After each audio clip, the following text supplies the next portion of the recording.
बिस्मिल्लाहिर्रहमानिर्रहीम। अस्सलामुअलैकुम दोस्तों, वेलकम करता हूं इमरान ऑफिशियल में। सऊदी हुकूमत की तरफ से एक बहुत बड़ा ऐलान कर दिया गया है और सऊदी एयरलाइन की तरफ से वो तमाम भाई जो सऊदी अरब जाना चाहते हैं, डायरेक्ट सफ़र करना चाहते हैं या फिर किसी वाया दुबई या कतर किसी भी तरफ से आना चाहते हैं, तो उनके लिए बहुत राहत की गई है।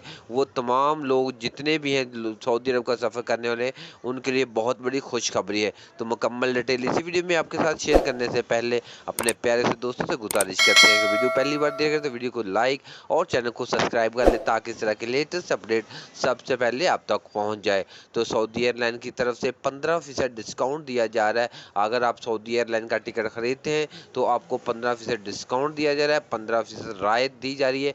तो आप दूसरी एयरलाइन का टिकट खरीदेंगे तो वो 15% नहीं राहत देगी। तो सऊदी एयरलाइन ने डिस्काउंट दिया हुआ है दुबई वालों को, और सऊदी की तरफ से अगर आप डायरेक्ट सफ़र करते हैं तो या दुबई में जाना चाहते हैं तो आप सिर्फ सऊदी एयरलाइन का टिकट खरीदें तो आपको 15% राहत मिल जाएगी।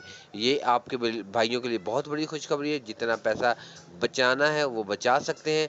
तो ये सिर्फ सऊदी एयरलाइन की तरफ से राहत दी गई है और किसी एयरलाइन की तरफ से नहीं। अगर आपने सफ़र करना है तो सिर्फ सऊदी एयरलाइन पर करें।